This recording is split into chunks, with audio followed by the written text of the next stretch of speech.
Dans un instant, nous allons lire le début de Marc chapitre 8, l'évangile de Marc chapitre 8, qui se trouve sur la page 1124 dans les Bibles de l'Église. Mais avant de lire, nous voulons prier pour demander l'aide de notre Dieu. Dieu de grâce, notre Père céleste, en qui seul demeure toute plénitude de lumière et de sagesse, illumine nos pensées, nous te supplions, par ton Saint-Esprit, en véritable compréhension de ta parole. Donne-nous ta grâce, de façon à ce que nous la recevions avec révérence et une humilité sincère. Que cela nous conduise à mettre notre entière confiance en toi seul, de façon à t'honorer et à te servir, de façon à ce que nous puissions honorer ton saint nom et édifier notre prochain par un bon exemple. Et puisque cela t'est agréable de nous compter parmi ton peuple, aide-nous à te rendre l'amour et l'hommage qui te sont dus, en tant qu'enfant de notre Père et en tant que serviteur de notre Seigneur. Nous te demandons cela dans le nom de notre Maître et Sauveur Jésus-Christ. Amen. Nous lisons donc Marc chapitre 8 et les versets 1 à 21.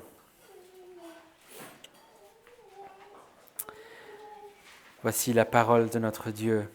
En ces jours-là, comme il y avait de nouveau une foule nombreuse et qu'elle n'avait pas de quoi manger, Jésus appela ses disciples et leur dit : « J'ai compassion de cette foule, car voilà 3 jours que ces gens restent près de moi et n'ont pas de quoi manger. Si je les renvoie chez eux à jeun, ils vont défaillir en chemin, car quelques-uns d'entre eux sont venus de loin. » Ses disciples lui répondirent : « Comment pourrait-on les rassasier de pain ici, dans un lieu désert ?» Jésus leur demanda : « Combien avez-vous de pain ? » « 7, dirent-ils. Alors il invita la foule à s'asseoir par terre, prit les 7 pains, et après avoir rendu grâce, il les rompit et les donna à ses disciples pour les distribuer. Ils les distribuèrent à la foule. Ils avaient encore quelques petits poissons, et Jésus, après la bénédiction, dit de les distribuer également. Ils mangèrent et furent rassasiés. Et l'on emporta 7 corbeilles pleines de morceaux qui restaient. Ils étaient environ 4000. Ensuite, Jésus les renvoya. Aussitôt, il monta dans la barque avec ses disciples et se rendit dans le territoire de Dalmanuta. Les pharisiens survinrent, commencèrent à discuter avec Jésus et, pour l'éprouver, lui demandèrent un signe venant du ciel. Jésus soupira profondément en son esprit et dit : « Pourquoi cette génération demande-t-elle un signe ? En vérité, je vous le dis, il ne sera pas donné de signe à cette génération. » Puis il les quitta et s'embarqua de nouveau pour passer sur l'autre rive. Les disciples avaient oublié de prendre des pains. Ils n'en avaient qu'un seul avec eux dans la barque. Jésus leur fit cette recommandation : « Gardez-vous attentivement du levain des pharisiens et du levain d'Hérode. » Les disciples raisonnaient entre eux parce qu'ils n'avaient pas de pain. Jésus s'en rendit compte et leur dit : « Pourquoi raisonnez-vous parce que vous n'avez pas de pain ?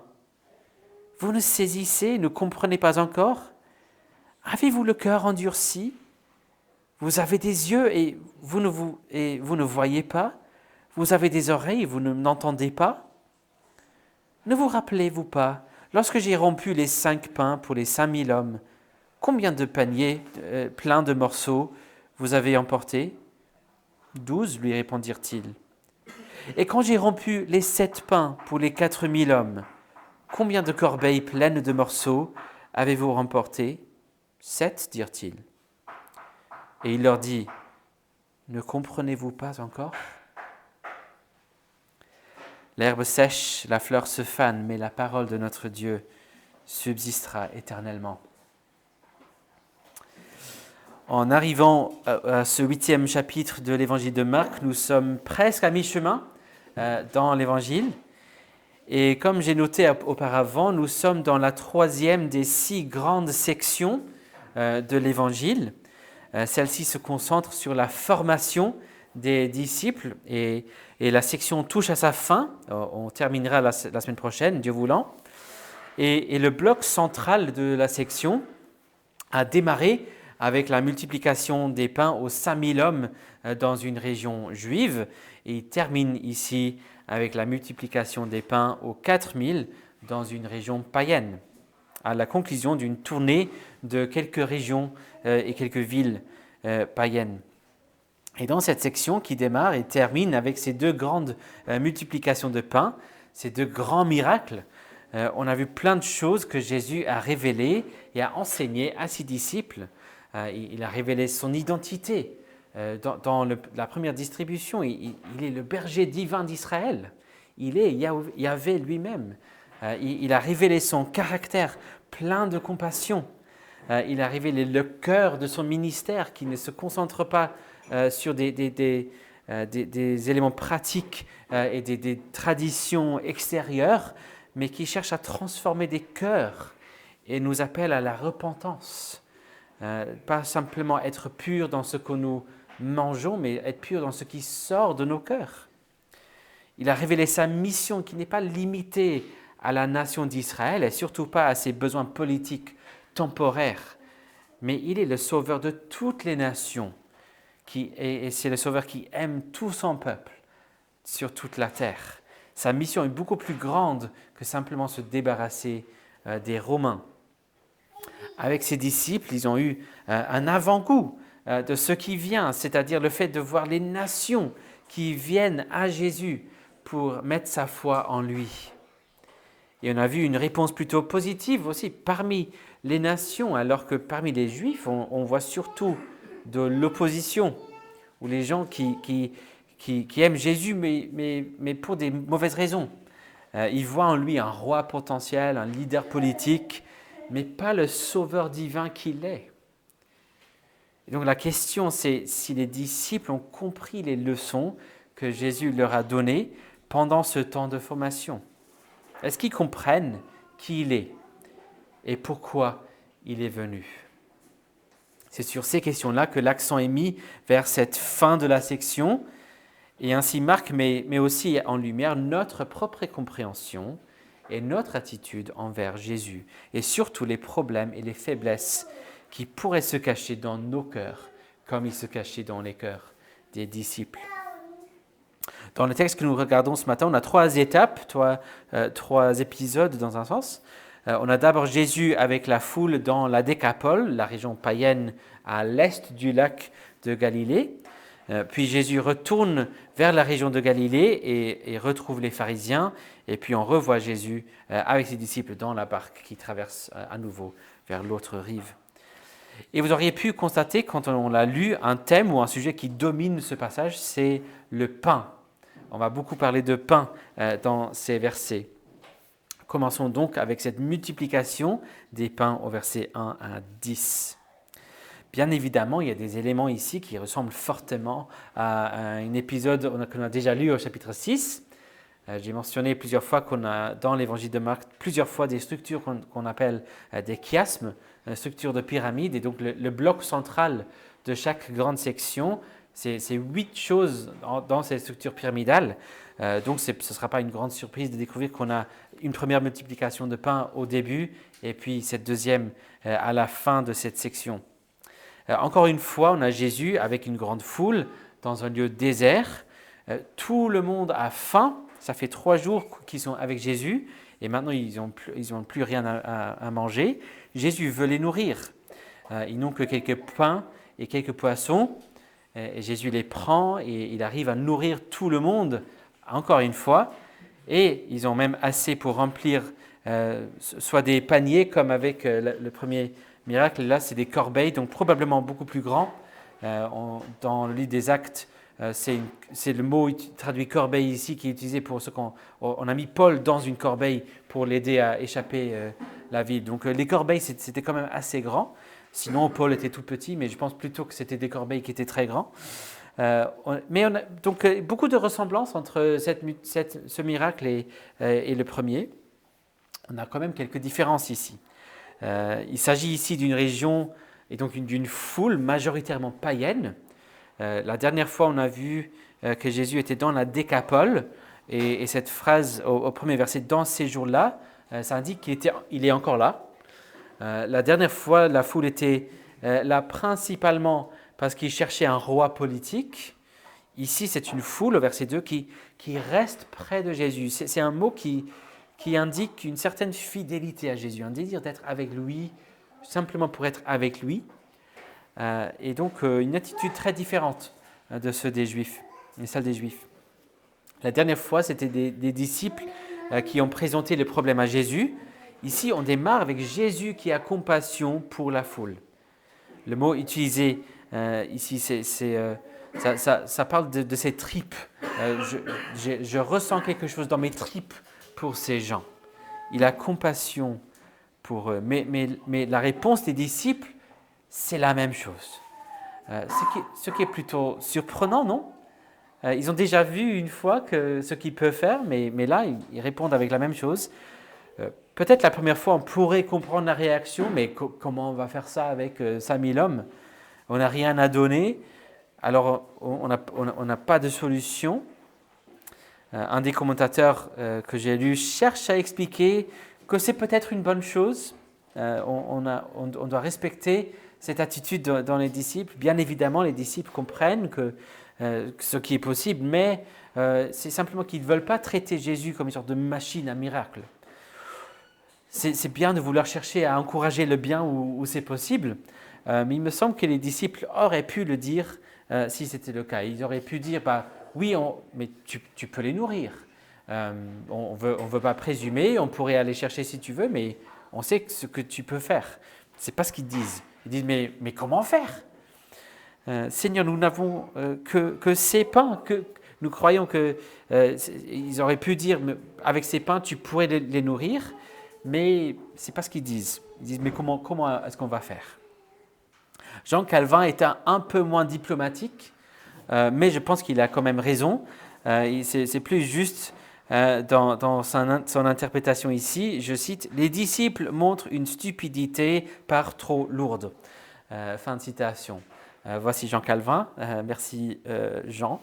Les disciples montrent une stupidité par trop lourde. C'est comme s'ils n'avaient pas vu la première multiplication. Je pense qu'il a raison. C'est comme s'ils ont tout oublié de ce premier miracle. Ou comme s'ils ne pensent pas que Jésus pourrait reproduire ce miracle. Quelle serait la raison pourquoi Jésus ne pourrait refaire exactement la même chose ?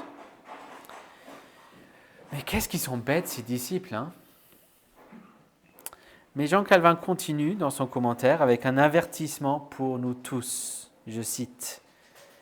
« Or, parce que nous nous trouvons tous les jours enveloppés d'une semblable nonchalance, tant plus faut-il prendre garde que nos esprits ne soient jamais détournés de la considération des bénéfices de Dieu, afin que l'expérience du temps passé nous apprenne à espérer semblable assistance de lui, comme nous avons aperçu une fois ou plusieurs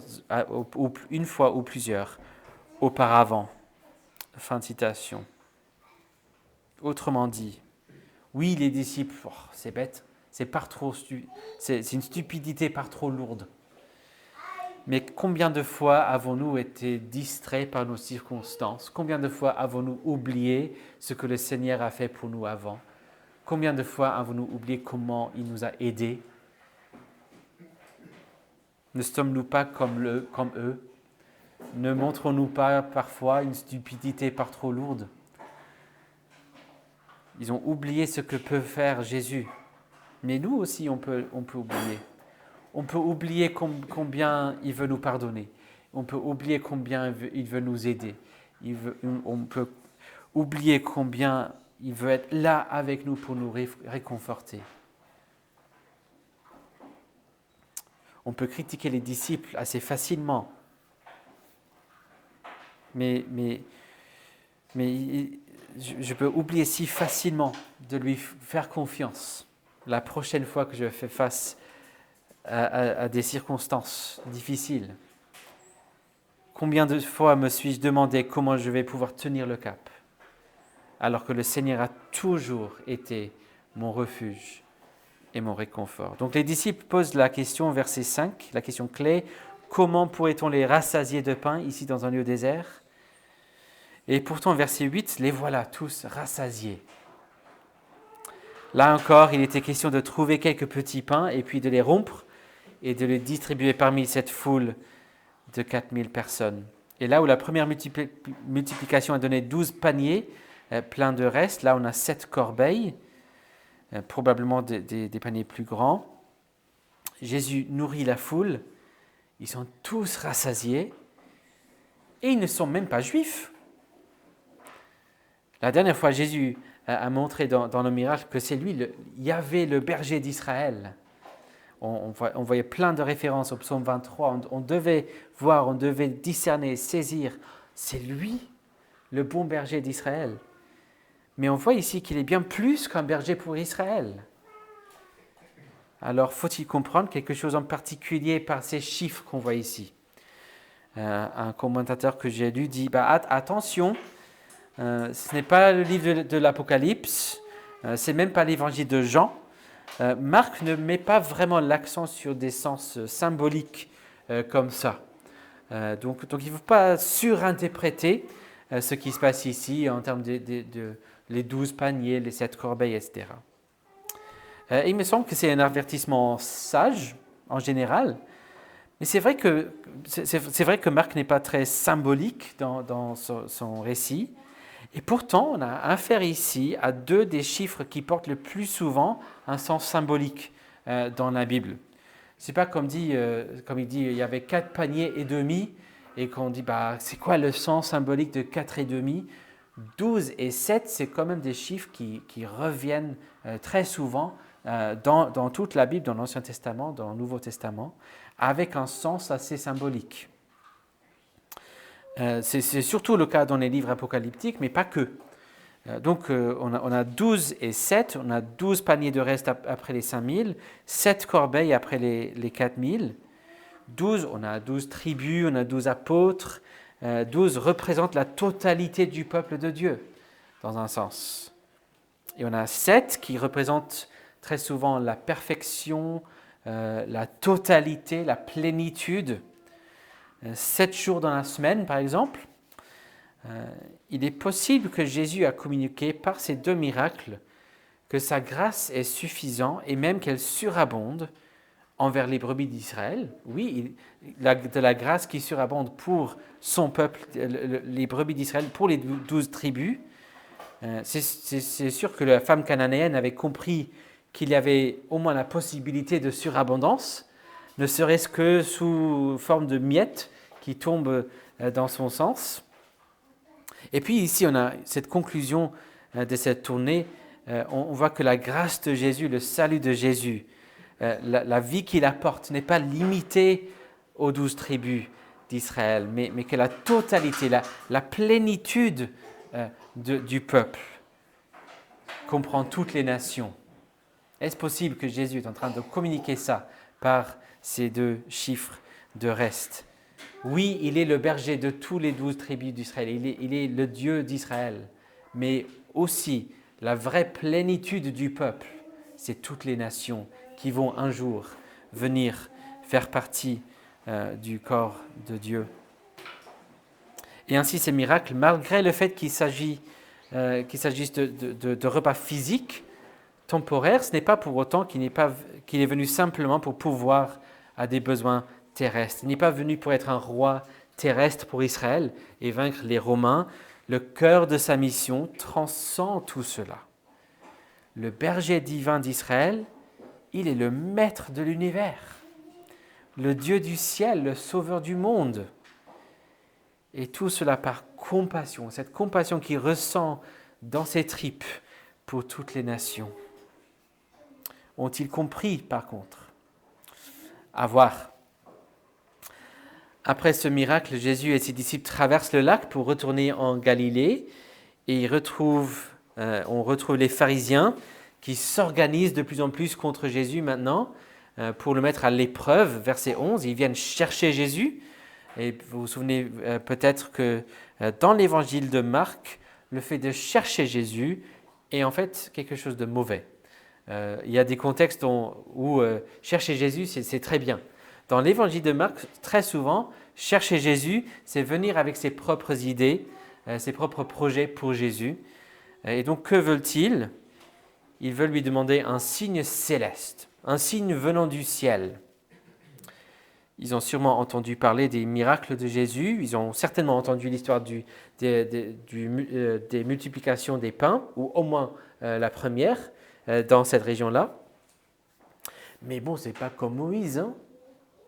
Jésus a multiplié des pains terrestres, mais Moïse a fait venir des plaies du ciel et puis du pain du ciel.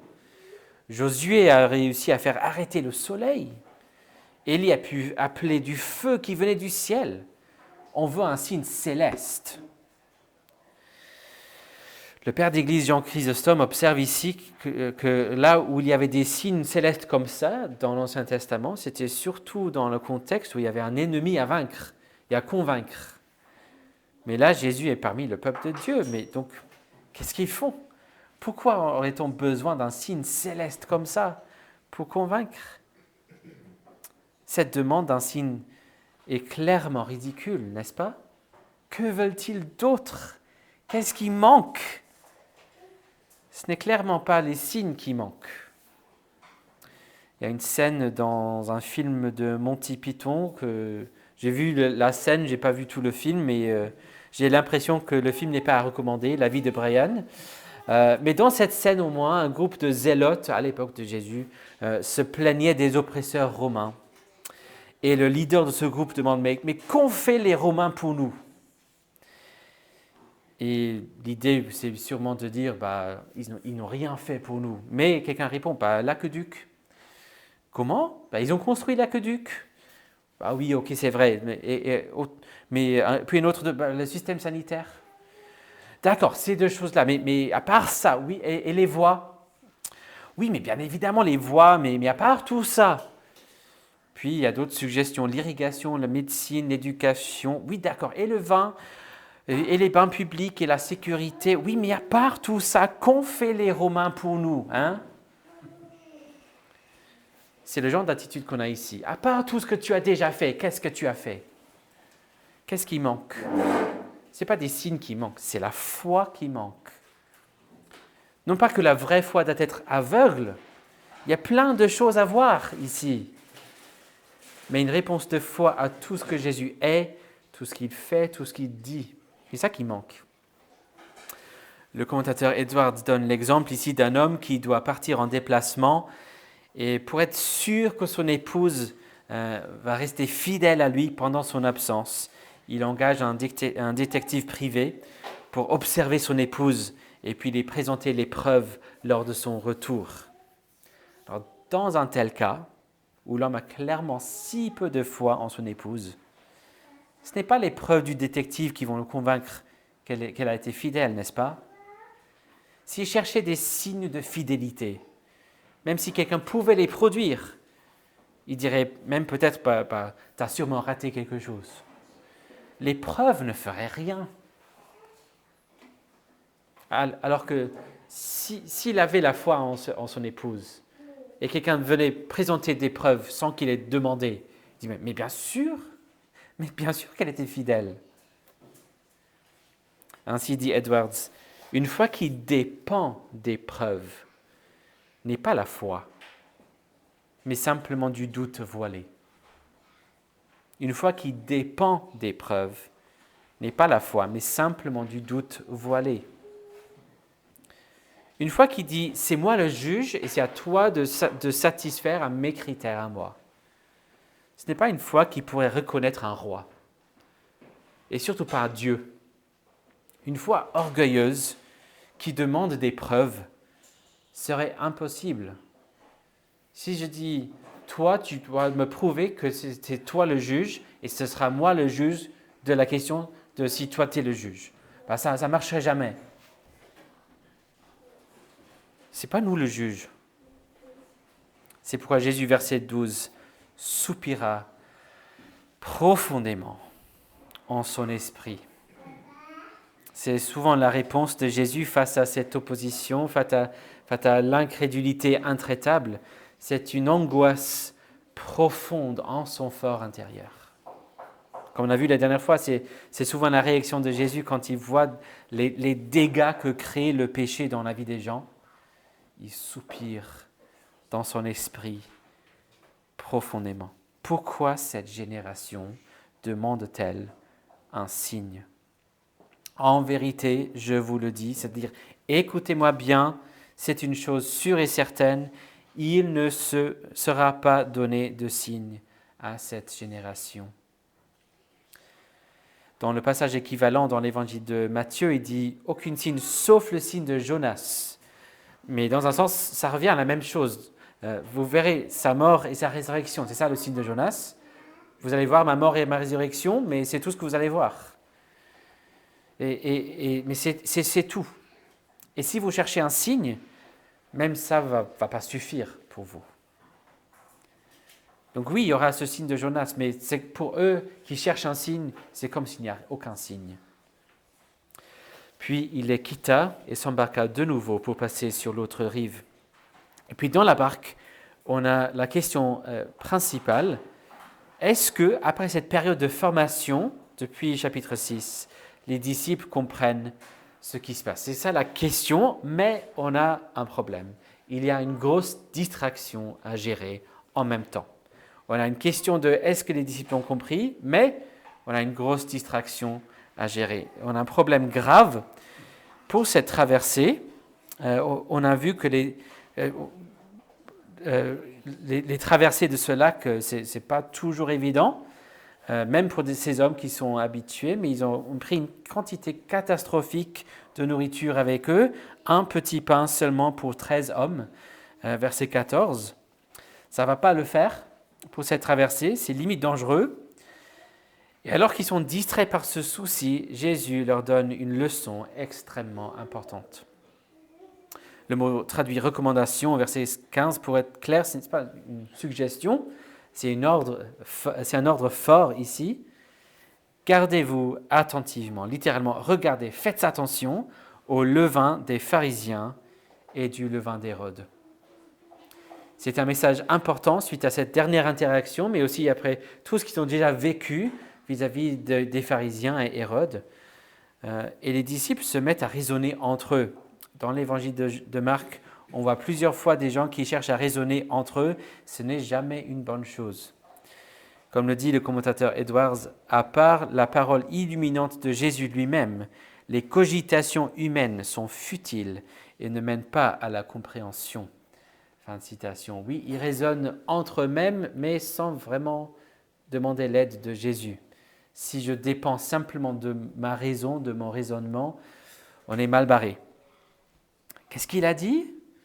Je sais qu'il voulait dire qu'il faut faire attention où on achète le pain. Quoi? Donc il ne faut pas acheter du pain des pharisiens et des hérodiens, c'est ça? Ouais, je crois, je ne sais pas.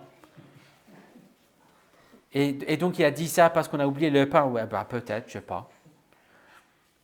Et ainsi, ils ne font justement pas attention au levain des pharisiens et des hérodiens. Le levain, c'est leur enseignement, leur attitude, leur influence. Même s'il s'agit de deux groupes très différents, que font-ils? Que font les pharisiens et les hérodiens? Ils ont toujours le regard fixé sur ce qui est terrestre, extérieur, visible. Que ce soit les hérodiens qui cherchent la sécurité, la vie plus facile avec leurs alliances avec les Romains, ou les pharisiens avec leurs traditions qui ne font rien à propos de l'attitude du cœur, mais simplement est-ce qu'on est pur dans ce qu'on mange, ce qu'on touche, etc. Même en prétendant qu'ils cherchent des choses célestes, nous on veut un signe céleste. Ils sont hypocrites. Leurs regards sont trop bas, leurs perspectives sont trop limitées. Ils se concentrent sur maintenant les Romains, les rites, la pureté rituelle, ce que je mange, ce que je fais, ce que tu ne fais pas, ce que tu manges. Leur levain vous ferait penser que lorsque Jésus parle de levain, il est question de cette distraction immédiate qu'est le manque de pain dans cette barque. Mais non. S'il pense que c'est ça le problème, le levain est déjà en train d'avoir une influence. Il se concentre sur la distraction, le souci immédiat. Alors que, qui est dans la barque avec vous, disciples? Est-il jamais vraiment légitime de craindre qu'on n'a pas assez de pain quand on a Jésus avec nous? Après les 2 fois que vous avez déjà vu, croyez-vous vraiment que c'est un problème d'avoir un seul pain? Croyez-vous vraiment que Jésus pense que c'est un vrai problème? Croyez-vous vraiment que Jésus soit distrait par ça? Croyez-vous vraiment que Jésus parlait de ça? Avez-vous toujours le cœur endurci? Peut-être pas endurci dans le même sens que l'opposition des pharisiens ici, ou comme le pharaon devant Moïse, mais juste endurci dans le sens d'être endormi, mou, pathétique. Au verset 18, Jésus utilise une expression que l'on voit plusieurs fois dans l'Ancien Testament, surtout dans Jérémie et Ézéchiel, ça revient aussi dans les psaumes, où les prophètes lamentent l'incrédulité d'Israël. Vous avez des yeux et vous ne voyez pas. Vous avez des oreilles et vous n'entendez pas. Vous avez de quoi voir et de quoi entendre. Il est possible pour vous d'apercevoir ce qui se passe là, mais vous ne le faites pas.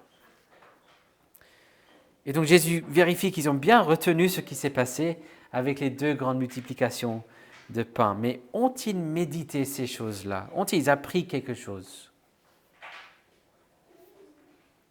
Ont-ils discerné quelque chose à partir de tout ça?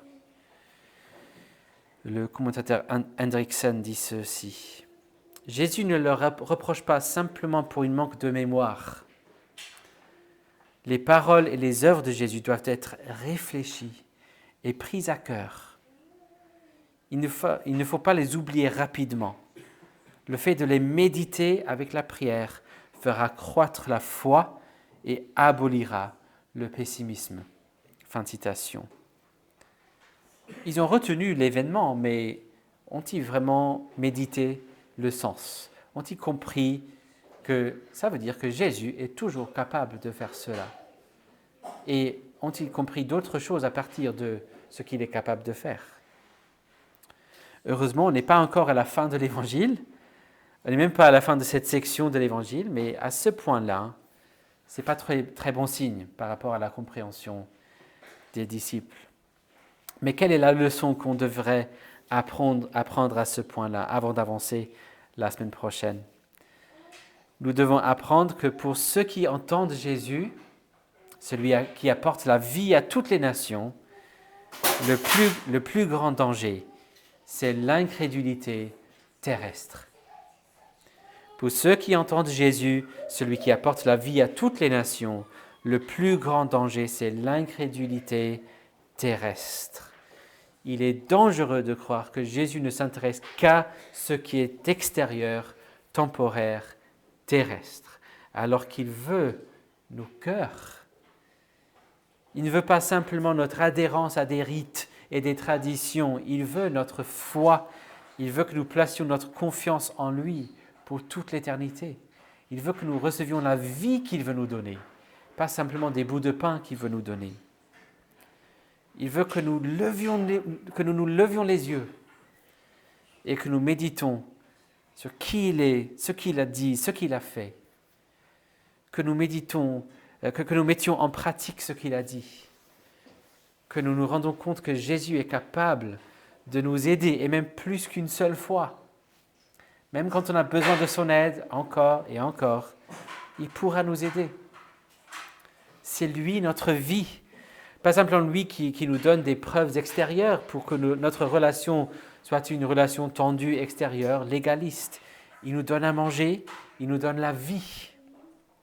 C'est à nous de le recevoir, de ne pas oublier ce désir qu'il a de nous faire vivre en lui. Nous avons des yeux, donc levons-nous les yeux pour le contempler dans toute sa magnificence, pas simplement dans le domaine terrestre. Nous avons des oreilles, ouvrons-nous les oreilles pour écouter, pour méditer, contempler sa parole. Nous avons des cœurs, offrons-les au Seigneur pour qu'il en fasse des cœurs de chair. Il est facile de critiquer les disciples, n'est-ce pas? Je pense que les évangiles sont très bien écrits comme ça parce qu'on très souvent, oh mais qu'est-ce qu'il faut encore? Et puis on retourne le miroir, ah ils sont juste comme moi. Mais il est difficile de voir comment on peut leur ressembler. Mais on leur ressemble. Comme on a vu tout à l'heure avec la citation de Calvin, oui, on fait la même chose. Combien de fois ai-je oublié comment le Seigneur m'a aidé avec telle ou telle tentation, tel ou tel découragement, telle ou telle personne difficile, telle ou telle relation brisée, telle ou telle accusation. Ou suis-je même tenté de me dire, oui, je sais qu'il a fait ça une fois, mais il ne va pas m'aider une deuxième fois. Là, c'est à moi de gérer. Il n'est pas patient comme ça. Il est très, très, très patient. Combien de fois ai-je été distrait par mes soucis immédiats au point de ne pas l'écouter, ne pas prendre du temps pour me mettre à l'écoute de sa parole, pour le contempler et l'adorer.